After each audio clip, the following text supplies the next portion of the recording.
Number one, put God first. Put God first in everything you do. Everything that you think you see in me, everything that I've accomplished, everything that you think I have, and I have a few things, everything that I have is by the grace of God. Understand that. It's a gift. 40 years ago, March 27th, 1975, it was 40 years ago, just this past March, I was flunking out of college. I had a 1.7 grade point average. I hope none of you can relate. I had a 1.7 grade point average. I was sitting in my mother's beauty shop. They still call it beauty shops now? What they call it now? Yeah, I was sitting in the beauty parlor. I was sitting in my mother's beauty parlor, and I'm looking in the mirror, and I see behind me this woman under the dryer. And every time I looked up, she was looking at me, just looking me in the eye. And I didn't know who she was, and I said, she said, somebody give me a pen, give me a pencil, I have a prophecy. March 27, 1975, she said, boy, you are gonna travel the world and speak to millions of people. Now mind you, I was flunked out of college. I'm thinking about joining the army. I didn't know what I was gonna do, and she's telling me I'm gonna travel the world and speak to millions of people. Well, I have traveled the world, and I have spoke to millions of people.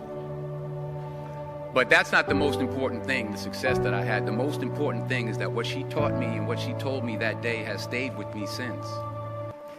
I've been protected, I've been directed, I've been corrected. I've kept God in my life, and it's kept me humble. I didn't always stick with him, but he always stuck with me. So stick with him in everything you do. If you think you want to do what you think I've done, then do what I've done and stick with God. Number two, fail big. That's right. Fail big. Today is the beginning of the rest of your life, and it can be very frightening. It's a new world out there. It's a mean world out there, and you only live once. So do what you feel passionate about. Take chances professionally.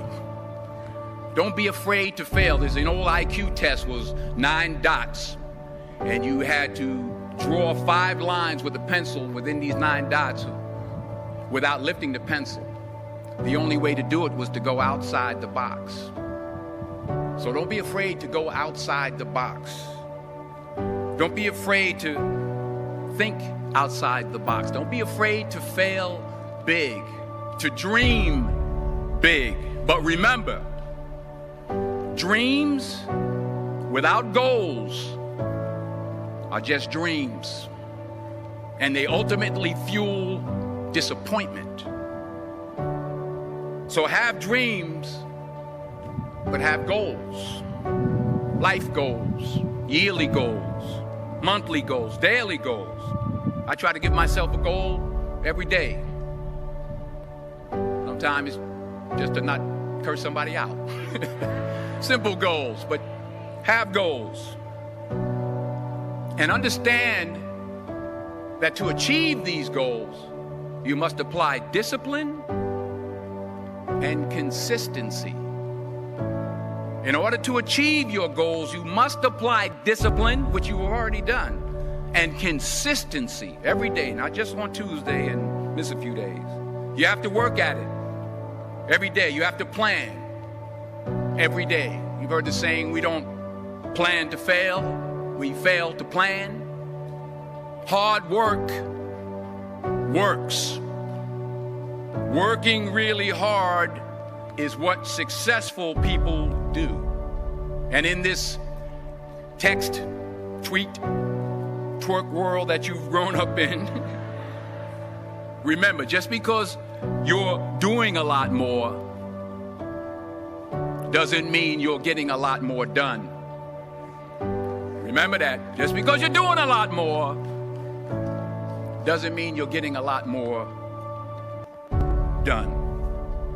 Don't confuse movement with progress. My mother told me, she said, yeah, because you can run in place all the time and never get anywhere.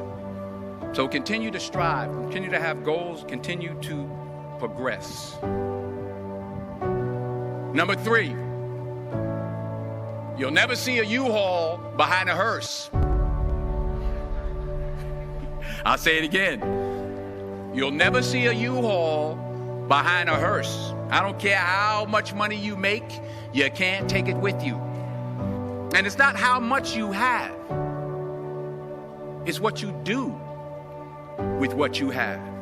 We all have different talents. Some of you will be doctors, some lawyers, some scientists, some educators, some nurses, some teachers. Yeah, okay. Some preachers. The most selfish thing you can do in this world is help someone else.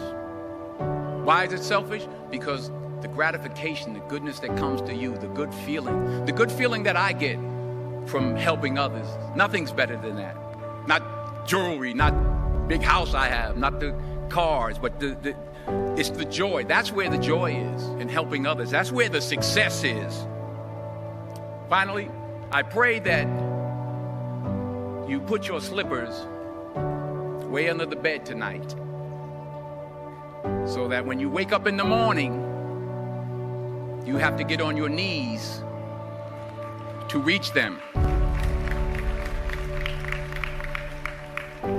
And while you're down there, say thank you.